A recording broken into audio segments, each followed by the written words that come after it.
The wineglass shatters against the hardwood floor, a crystalline scream slicing through the hum of polite chatter. I freeze, my heart lurching as the room falls silent, all eyes on me.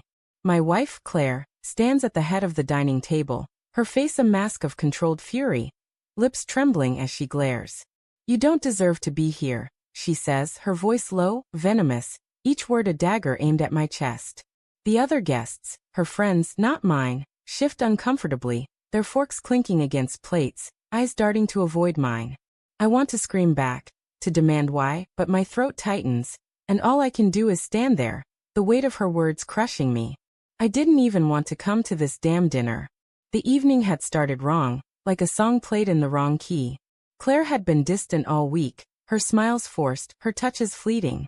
I'd chalked it up to stress, her new promotion, the late nights at the office, the endless calls she took in hushed tones. "Work," she'd said, waving me off when I asked. I believed her because I wanted to, because doubting her felt like betraying the 10 years we'd built together. But tonight, as I stood in our cramped apartment kitchen, watching her fuss over the table settings with an almost manic precision, I felt a prickle of unease. "Why don't we ever have my friends over?" I'd asked, half joking. Her eyes had flashed, just for a second, before she turned away. "They wouldn't fit in," she'd said, her voice flat. I laughed it off, but the words lingered, sharp and cold.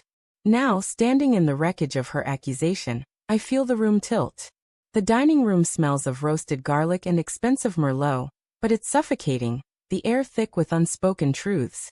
Her friend Elise, perched at the table's edge, avoids my gaze, her fingers twisting a napkin into knots. Mark, the guy from her office who always lingers too long, smirks faintly, his eyes glinting with something I can't name. I want to grab Claire, pull her aside, demand answers, but her words echo in my skull. "You don't deserve to be here." What does that even mean? My hands shake as I set down my napkin, the linen rough against my sweaty palms. "Claire." I manage, my voice hoarse. "What's going on?" She doesn't answer. Instead, she turns to her guests, her smile snapping back into place like a mask.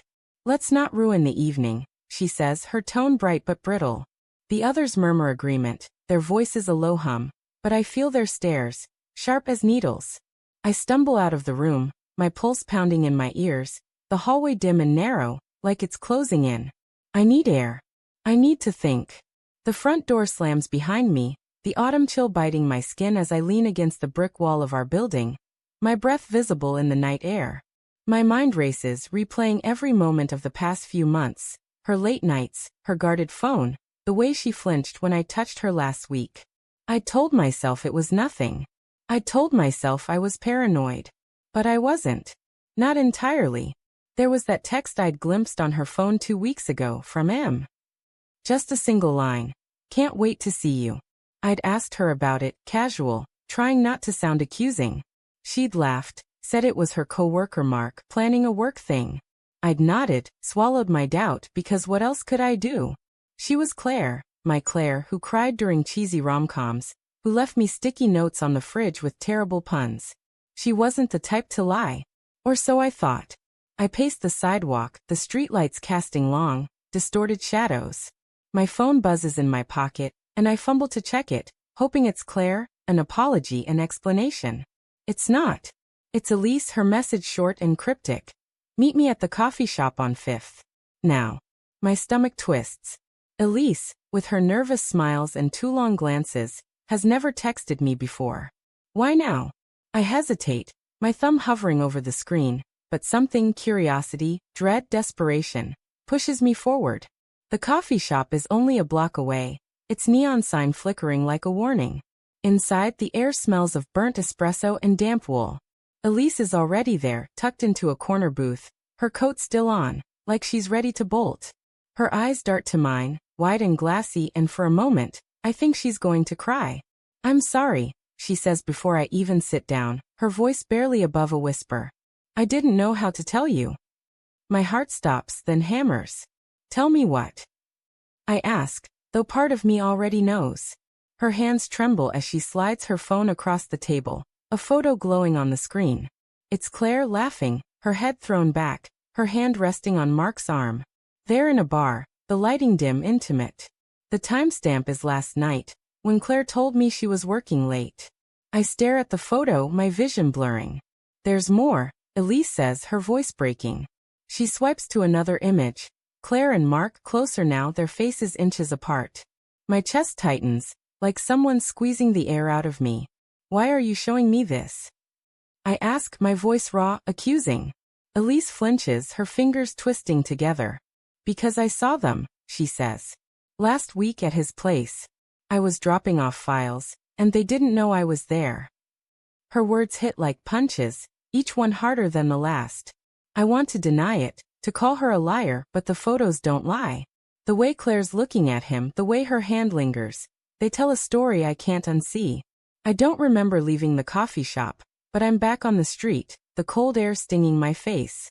My mind is a storm, anger, heartbreak, confusion crashing together. I think of Claire's words at dinner, the way she'd humiliated me in front of her friends. Was that her guilt talking, or her way of pushing me out?